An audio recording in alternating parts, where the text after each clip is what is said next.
A police officer was driving through a quiet Montana town when he saw a woman screaming and throwing rocks at a limping German shepherd. But the moment he stepped closer, his heart froze, because the dog's torn collar revealed it was a retired canine. And the woman attacking it was its former owner, the very person who had abandoned and abused it years ago. Why had the dog come back to this place? And what dark secrets was it trying to uncover by returning? What happened next will make you cry and believe in miracles again. Before we start, tell me where you're watching from. Drop your country in the comments. And if you believe that every animal deserves a loving home, not loneliness, hit that subscribe button, because what you're about to hear might just change how you see the world. The late afternoon sun hung low over Redford, Montana, its pale light filtering through the bare branches of cottonwood trees lining Main Street. A sharp wind pushed along the last scraps of snow from the night before, hissing softly against the weathered siding of old buildings. The air smelled faintly of pine and wood smoke, with a chill that bit through even the thickest coat. On the corner of Sycamore and 3rd stood an old 2-story house with peeling white paint and a leaning fence. Linda Carver, 48, was planted in front of the gate, shoulders squared, her platinum blonde ponytail whipping in the wind. Tall and wiry, with a face weathered from both Montana winters and years of bitterness, she had the air of someone perpetually on edge. Her neighbors knew her as sharp-tongued, quick to take offense, and unafraid to make her displeasure known, traits hardened after her marriage ended in scandal. Right now, her voice rang out in sharp bursts. "Get out of here! Go on!" Her right arm swung forward, releasing a small rock that clattered just inches from its intended target. That target was a German shepherd large-boned, 6 or 7 years old, with a coat that might once have been a proud blend of sable and black but was now dulled and tangled. His ribs showed faintly beneath his fur, and a subtle limp marred his gait. His left ear stood tall, but the right drooped slightly, a scar splitting the skin at its base. Snow clung stubbornly to the fur on his paws. He stood near the fence, tail low but not tucked, amber eyes fixed on Linda with a mixture of caution and defiance. Around his neck clung a torn leather collar with a scratched brass tag. Whatever was written there was obscured under dirt and scratches, the letters catching the light only in fleeting fragments. A small figure stood a few steps away. Molly Bennett, 8 years old, had curly brown hair spilling from beneath a red knit cap. Her cheeks were pink from the cold, and she held her school bag awkwardly against one arm as she reached into it with the other.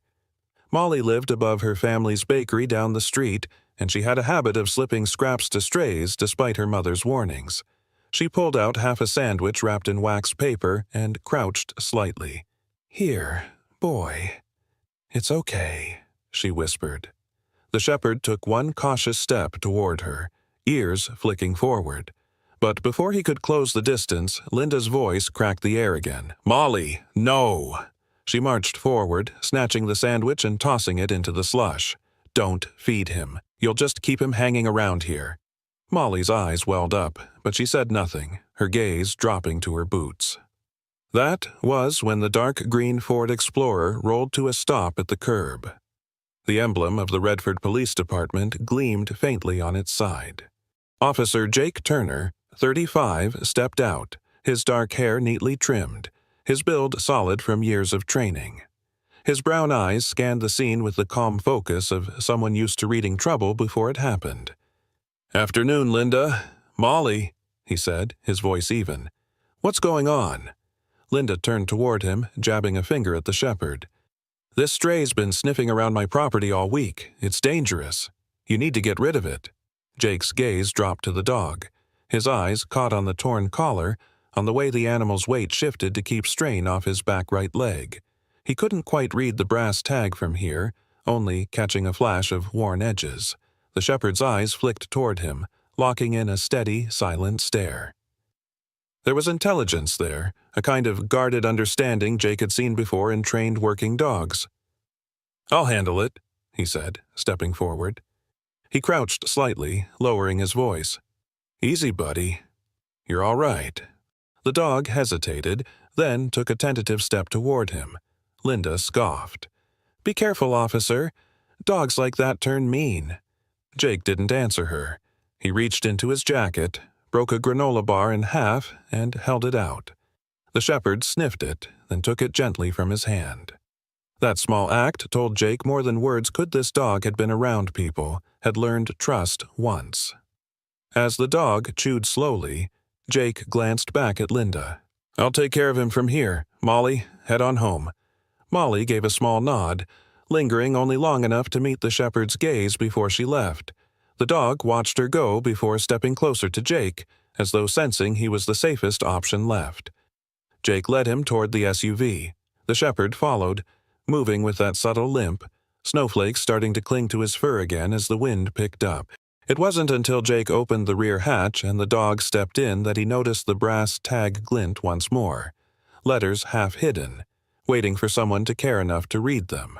The heater hummed softly inside the Ford Explorer, misting the cold from the dog's fur as Jake drove away from Sycamore Street. He kept glancing at the rearview mirror, catching the shepherd's reflection, sitting low, his head lifted just enough to watch the world blur past. Jake hadn't missed the way the dog had tensed when Linda spoke. It wasn't the kind of reaction you saw from a stray, it was personal, rooted in something older. In his years on the force, Jake had seen the difference between instinctive fear and recognition. This had been recognition. The roads outside Main Street narrowed, lined with bare cottonwoods and snow-patched yards. Jake turned toward a quieter part of town where the noise of traffic faded and the smell of wood smoke grew stronger. He needed to think, and more importantly, he needed to get the dog out of the open. At a red light, he studied the collar again in the mirror. The leather was cracked, edges fraying, the brass tag dented. A faint curve of a letter, maybe an M or a W, was visible beneath the scratches. It wasn't enough to read, but enough to make him suspect this wasn't just some random collar someone had tossed on a stray. The shepherd shifted, his front paws sliding slightly as the SUV turned. When Jake reached for a paper bag on the passenger seat and tore off another piece of granola bar, the dog's ears flicked sharply at the sound of the crinkle like it had registered the noise as a cue. That made Jake pause. He tested it, snapping his fingers twice. The dog's head turned instantly. Not just turned focused. That kind of responsiveness didn't come from the streets. "You've been trained, haven't you?" Jake murmured. He thought of Ranger, his old canine partner, and the long months after losing him. It wasn't just the loss of a dog, it was the end of a partnership built on wordless trust. He'd sworn off working with canines after that, but here he was, talking to one in the back seat as though no time had passed. The light turned green, and he continued toward the station. Snow began to fall again, small flakes swirling in the air.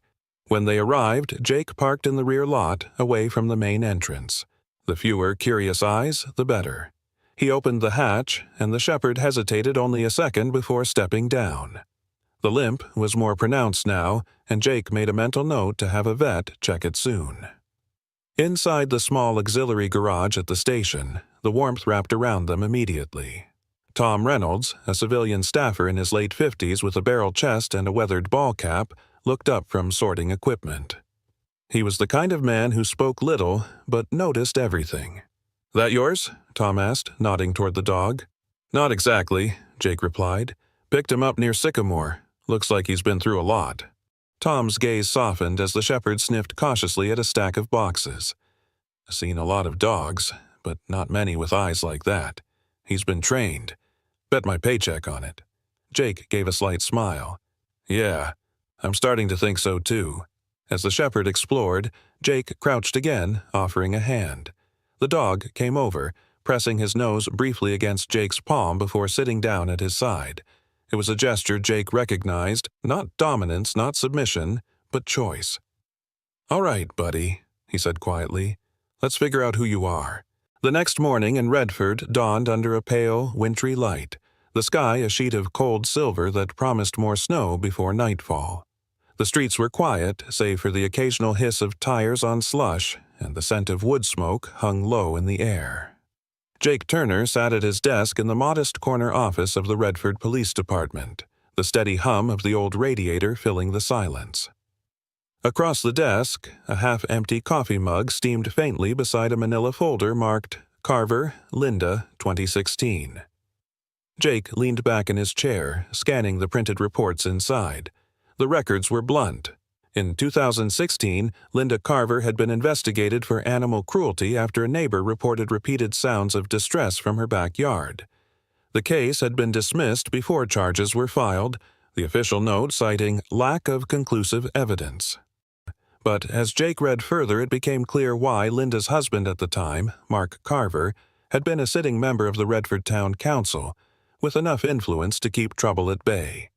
The statements from witnesses told another story entirely. One report described a German shepherd with a deep laceration on its hind leg, left untreated for days.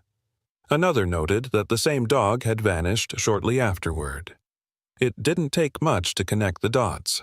Shadow's limp, the scar on his ear, the way he froze at the sound of Linda's voice.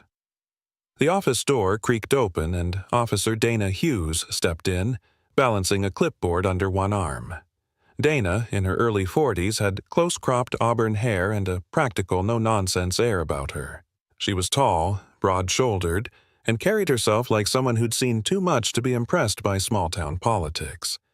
Her eyes flicked to the file on Jake's desk. "You're digging into Carver?" Jake gave a short nod. "Looks like she's got history, and I think our shepherd might be tied to it." Dana's brow furrowed. "Wouldn't surprise me. That woman's been a thorn in everyone's side for years. You think this connects to your theft case?" "I'm starting to," Jake replied, closing the folder. "The theft ring I've been tracking, some of the stolen goods are showing up around Sycamore Street. And guess whose property sits right on the corner?" Dana let out a low whistle. "You're saying she's involved?" "I'm saying I need to find out." Later that afternoon, Jake decided to follow Shadow's lead.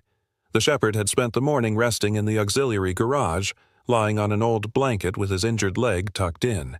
When Jake stepped in, Shadow lifted his head, ears pricking. "Come on, buddy," Jake said, clipping a lead to the frayed collar. "Let's take a walk." They set out toward the west side of town, the snow crunching beneath Jake's boots.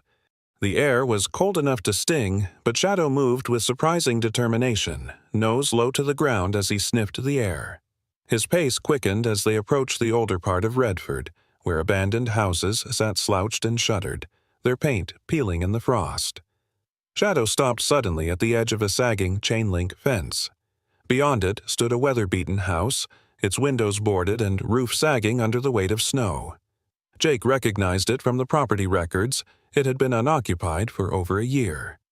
Shadow's tail stiffened, his body angled toward the backyard. Jake found a gap in the fence and stepped through, Shadow following close. The snow here was deeper, crunching loudly underfoot as they rounded the corner of the house. That's when Jake saw it, a shallow pit, half filled with wind-blown snow and brittle weeds. Inside lay a rusted length of chain, one end looped through a broken stake and the other dangling loose. The chain was crusted with something dark, long-dried. Jake crouched, brushing away snow with his gloved hand. Beneath the chain, faint reddish-brown stains clung to the frozen earth-old blood. He didn't need forensics to tell him it matched the story in the witness reports. Shadow stood beside him, head low, staring into the pit. He didn't whine or bark, but there was a weight in his stance, a recognition of the place. Jake reached out, resting a hand on the shepherd's shoulder. "This is where she kept you, isn't it?" he murmured. From the corner of his eye, Jake spotted movement, a figure standing on the far side of the fence, partially obscured by a bare lilac bush. It was Paul Henson, a thin, stooped man in his late 60s with watery blue eyes and a face creased deep from years of outdoor work. He lived 2 houses down and had a reputation for knowing everyone's business. "Officer Turner," Paul called quietly, glancing over his shoulder as if wary of being seen. "I remember that dog. She used to keep him chained out here, bad winters too. He was hurt once, real bad, but she never took him to the vet. Then one day, he was just gone." Jake stepped closer. "Did you ever see her mistreat him?" Paul's jaw worked as he chewed on the question. "More than once. I told the council back then, but her husband shut it down.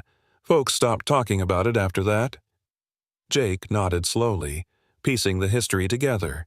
Shadow had been injured in a break-in, left untreated, and then discarded. And now, Linda's name was coming up alongside stolen goods moving through the West Side. It was too much to ignore. As they left the property, Shadow's head turned once more toward the pit before Jake led him away. The snow began to fall in earnest, soft flakes settling on the shepherd's fur. Jake felt the weight of what he'd seen settling in his chest, not just the cruelty, but the injustice of it being buried for years. Back at the station, Jake typed up his notes, adding Paul Henson's statement to the file. He also logged the location of the abandoned house and the evidence found there.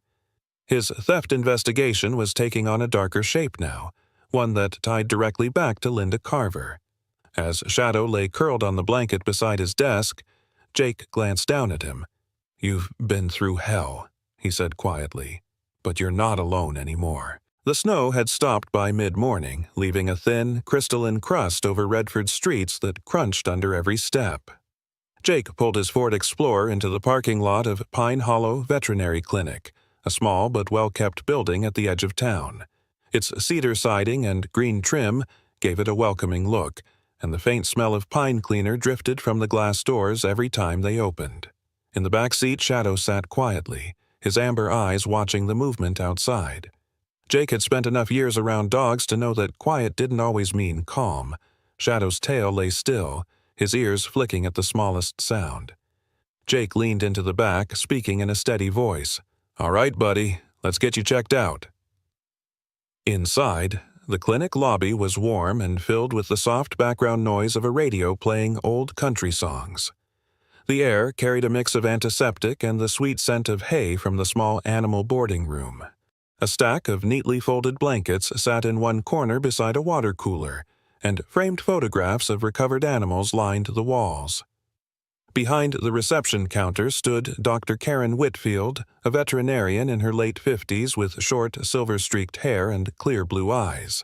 She wore a maroon scrub top under a soft gray cardigan, her hands moving with quiet precision as she organized a stack of files.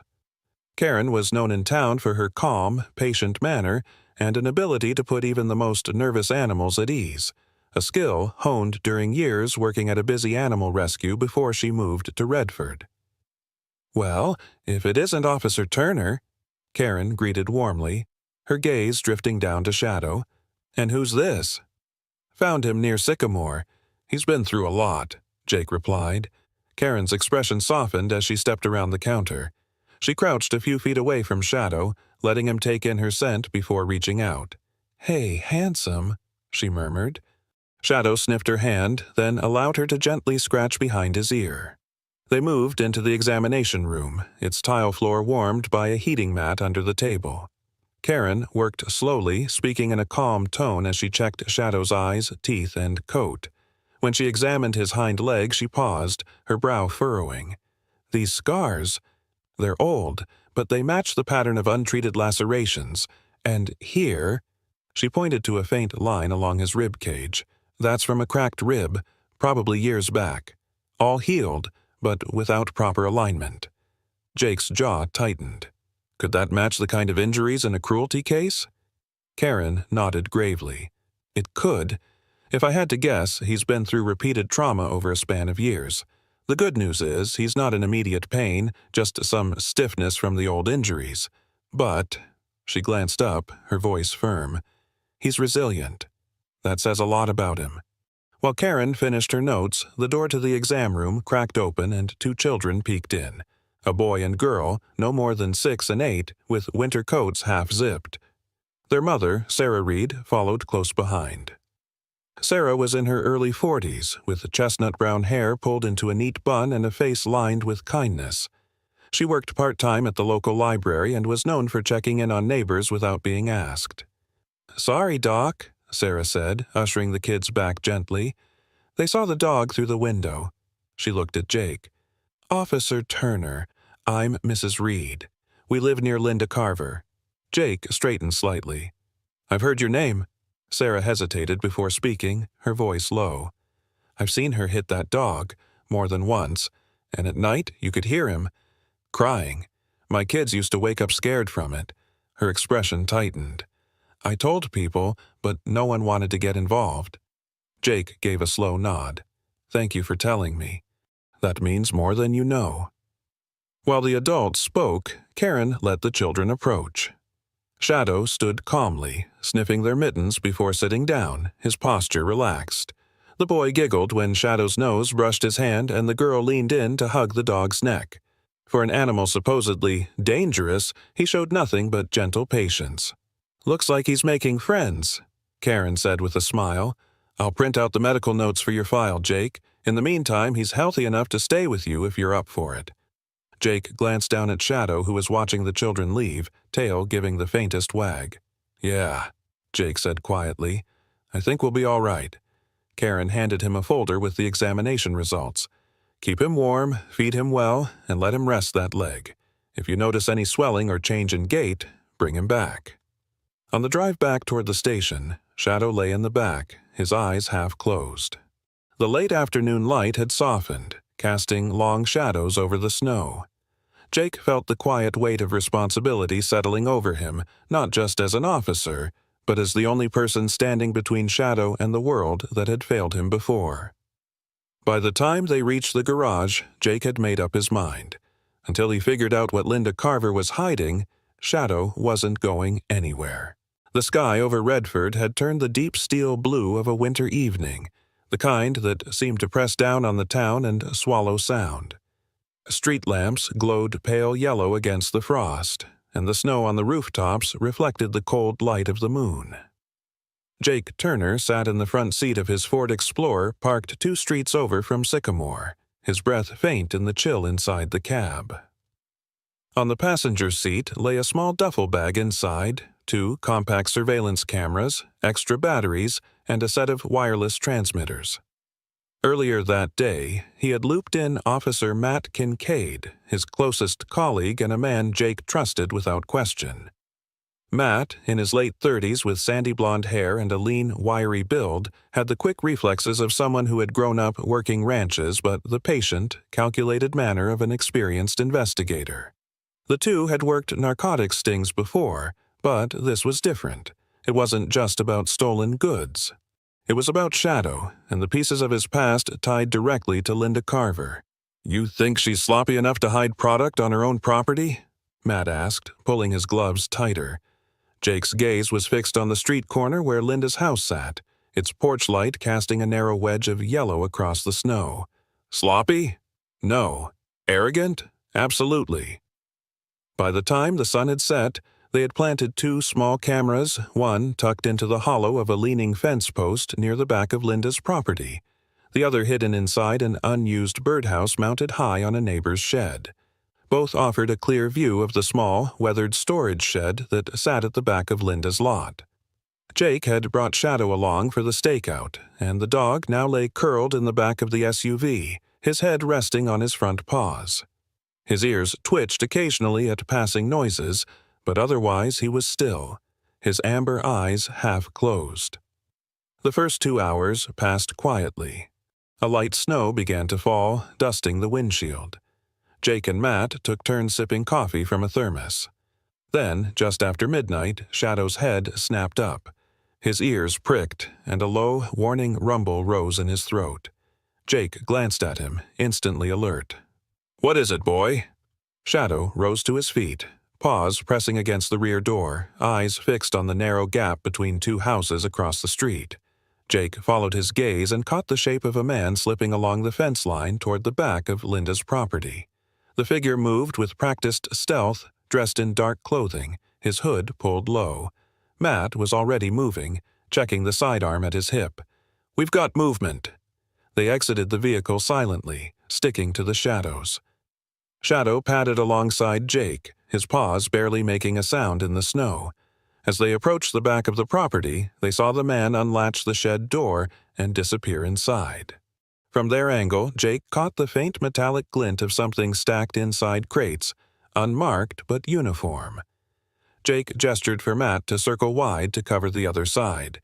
He and Shadow moved closer, sticking to the blind spot along the fence. Through the cracked door of the shed, Jake heard the muffled clink of glass jars and the shuffle of cardboard boxes. Then, without warning, the sound stopped. Jake froze, his hand on Shadow's lead. The man inside must have sensed something. Footsteps thudded toward the door. When the figure emerged, he came fast, swinging a length of metal pipe. Jake barely had time to register the motion before Shadow lunged forward, barking sharply. The sound shattered the stillness, startling the man mid-swing. The pipe glanced off Jake's raised forearm instead of his head, the blow jarring but not crippling. In that heartbeat of hesitation, Jake twisted the man's wrist, sending the pipe clattering to the snow. Shadow stood his ground between Jake and the intruder, teeth bared but not biting, the deep growl in his chest keeping the man frozen in place. Matt rounded the corner then, weapon drawn. "Hands where I can see them!" The intruder complied, muttering under his breath. They cuffed him quickly and moved to secure the shed. Inside, the smell of motor oil and old wood was heavy in the air. Along one wall, cardboard boxes were stacked nearly to the ceiling, each stamped with a faint warehouse code. Jake slit one open. With his pocket knife inside were dozens of high-end food products, the kind reported stolen from delivery trucks over the past month. "Well, we found the stash," Matt muttered, shining his light over the rows of boxes. Jake's attention drifted to a canvas duffel in the corner, partially unzipped. He knelt, pulling it open. Inside were several smaller items, a pair of bolt cutters, a crowbar, and a leather lead not unlike those used in K-9 units. The metal clasp on the lead was engraved with a number, barely visible under scratches. He filed it away in his mind. They photographed everything before calling it in. While Matt dealt with transporting the suspect, Jake walked Shadow back toward the SUV. The dog moved calmly beside him, tail level, but Jake knew that without Shadow's warning bark, the blow from that pipe could have been far worse. Back in the vehicle, Jake reached back to ruffle the fur between Shadow's ears. "You did good tonight," he said quietly. "Real good." Shadow's eyes softened, and he gave a slow blink, settling back onto the blanket as if the tension of the last hour had drained away. The snow was falling heavier now, erasing their footprints as they pulled away from the curb. Behind them, the flashing lights of arriving patrol cars painted the street in red and blue. Jake knew they had evidence tying the shed and its contents to Linda Carver. It was just a matter of time before the walls closed in. By the time Jake arrived at the Redford Community Center, the evening sky had gone indigo, and the glow from the building's tall front windows spilled onto the snow-packed parking lot. The center itself was a broad, brick structure built in the 1960s, its wooden double doors worn smooth by decades of meetings, dances, and town votes. Inside, the air was warm with the smell of coffee from a folding table near the back and the faint scent of old varnish from the gymnasium floor where chairs had been set in neat rows. Jake walked in with Shadow at his side, the German shepherd moving calmly, his tail low and ears alert. The crowd's murmurs softened as people noticed them. Shadow's sable coat gleamed under the overhead lights, his amber eyes scanning the room but never leaving Jake's lead. To many in the room, this was their first time seeing the dog they'd only heard about in whispers and rumors. Near the front row, Ellen Marks, the community center coordinator, adjusted the microphone on its stand. Ellen was a woman in her early 60s with cropped silver hair, round glasses, and a voice that could command silence without ever needing to raise in volume. She had the diplomatic patience of someone who had spent her life keeping tempers from boiling over at town meetings. To the left of the makeshift stage stood a cluster of people from the local press. Among them was Darren Cole, a reporter from the Redford Gazette.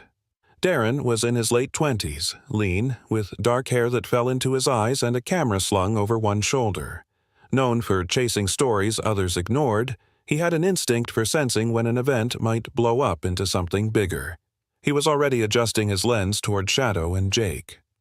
Linda Carver was not yet in sight, but Jake could hear her voice from the hallway beyond the entrance, sharp, impatient, just loud enough to carry.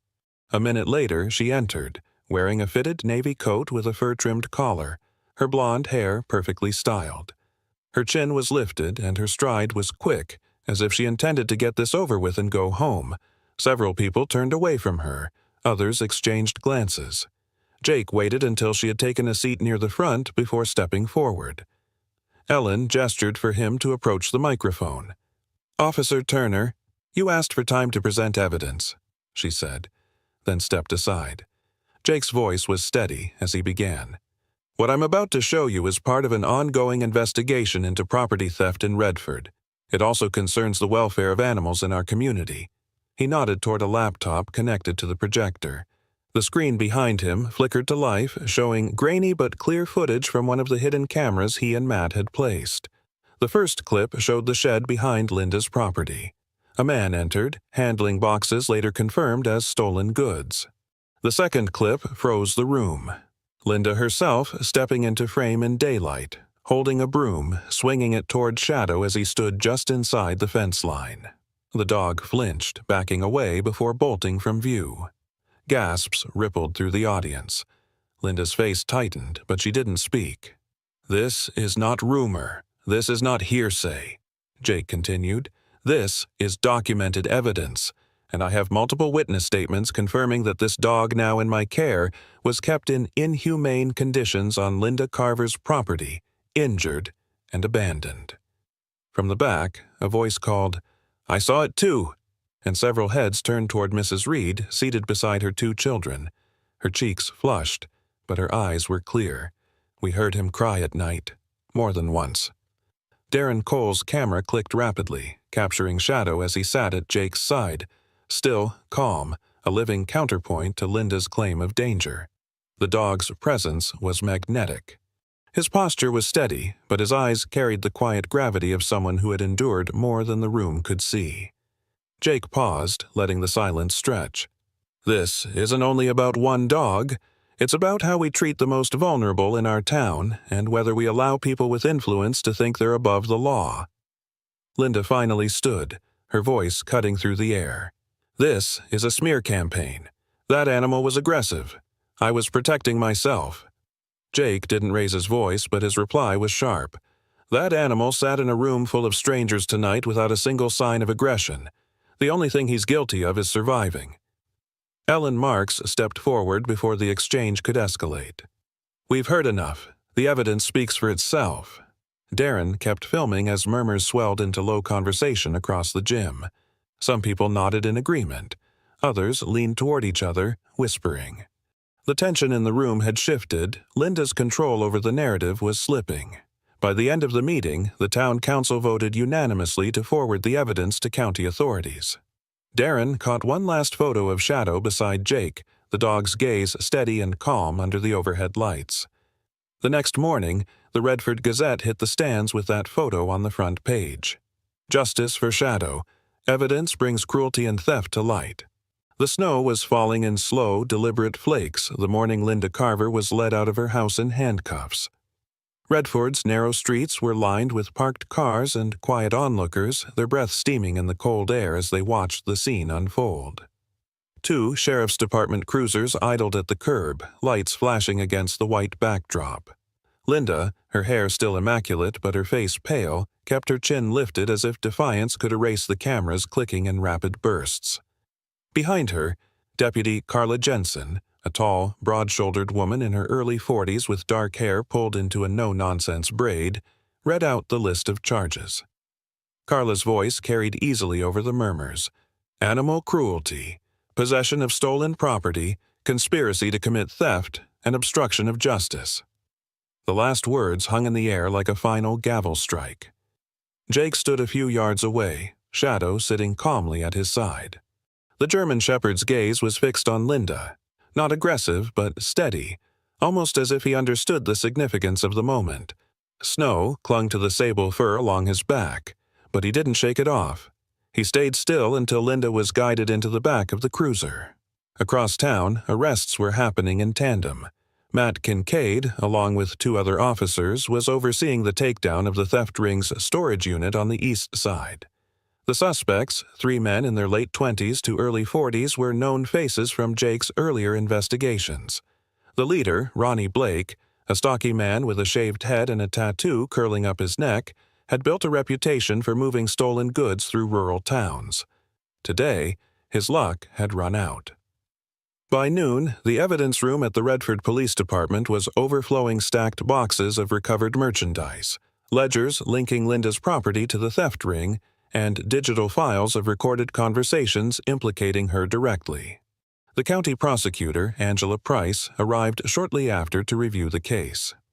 Angela was in her early 50s, with silver blonde hair cut into a precise bob and a sharp, deliberate way of speaking that left little room for doubt. She had a reputation for being relentless in court, the kind of lawyer who could dismantle a defense with a single line of questioning. "This is solid work," she told Jake, flipping through a binder of statements. "With this level of documentation, I can push for maximum sentencing on the animal cruelty charges and secure a permanent ban on her owning animals again." She glanced down at Shadow, who was stretched out on the floor beside Jake's desk, head resting on his paws. "He's lucky you found him." Jake shook his head slightly. "I think I'm the lucky one." The court proceedings moved faster than Jake expected.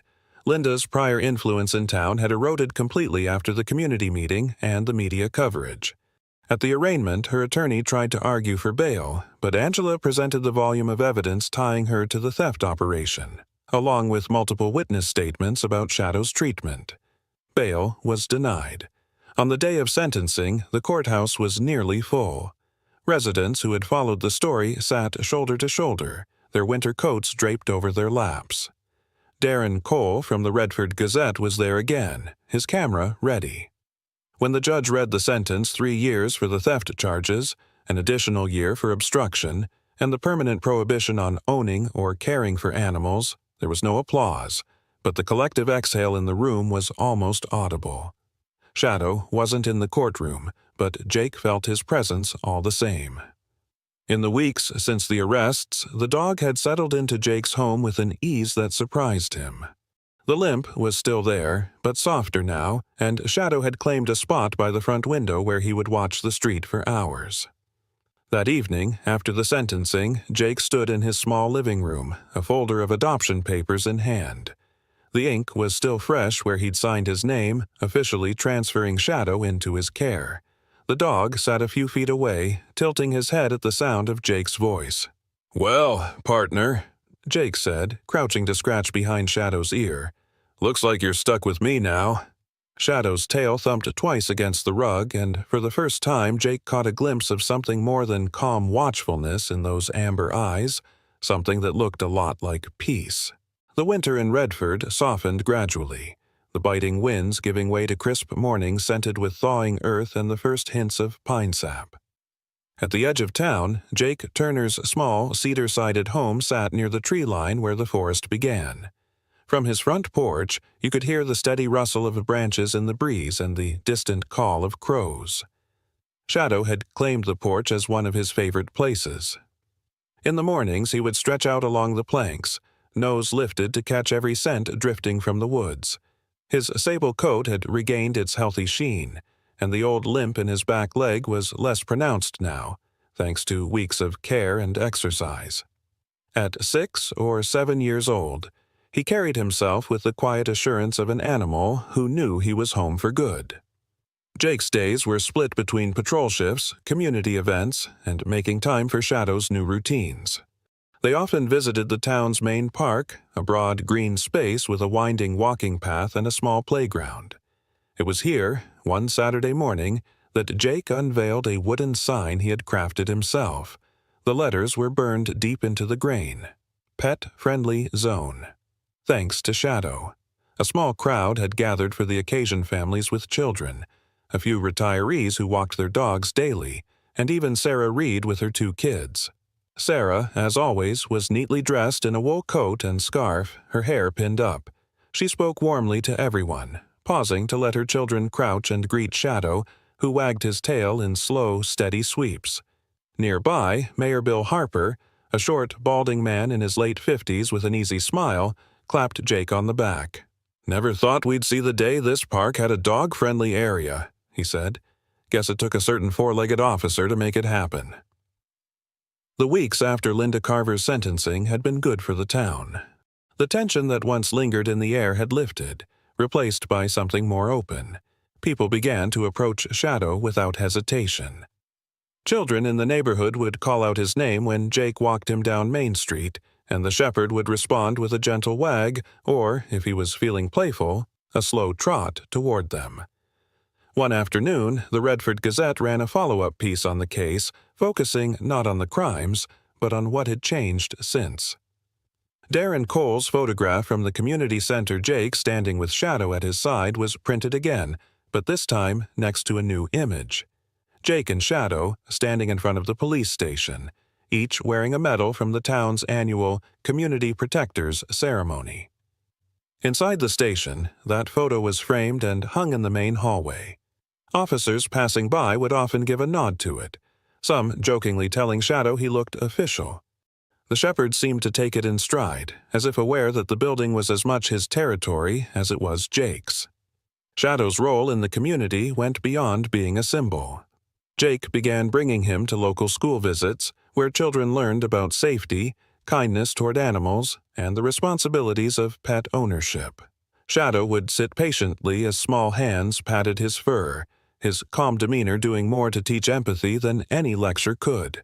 On one of those school visits, Jake noticed a boy lingering at the back of the group. He was thin, with a worn backpack and a guarded expression. While the other children crowded around Shadow, the boy hung back. Jake guided Shadow toward him. "Want to say hi?" The boy hesitated, then reached out. Shadow didn't rush him, just stood still until the boy's hand rested gently on his head. The boy's shoulders loosened, and a small smile appeared. It was a simple moment, but Jake filed it away as proof Shadow was still doing the kind of work that mattered, even if it wasn't chasing suspects anymore. By late spring, the park's pet-friendly area had become a fixture. On warm days, Shadow would lie in the grass near the sign Jake had made, watching as dogs chased balls and children ran between picnic blankets. His amber eyes followed everyone, alert but relaxed, the look of someone who belonged. One evening, as the sun dipped low and the forest shadows stretched long across the yard, Jake sat on the porch steps with a mug of coffee. Shadow lay beside him, head resting on his paws. From this spot, Jake could see the lights of the town flicker on one by one, the streets calm, the air still. "You've come a long way," Jake said quietly, reaching to scratch behind Shadow's ear, "from that cold street to here." Shadow's ear twitched and his tail gave a slow wag. In the stillness, Jake realized it wasn't just the dog's life that had changed, it was the town's and his own. Sometimes, miracles don't come as thunderclaps or flashes of light. They arrive quietly, in the form of a wounded soul given a second chance, like Shadow. In his journey from pain and abandonment to trust and belonging, we see a reflection of God's love for us, a love that rescues, heals, and restores what the world has broken.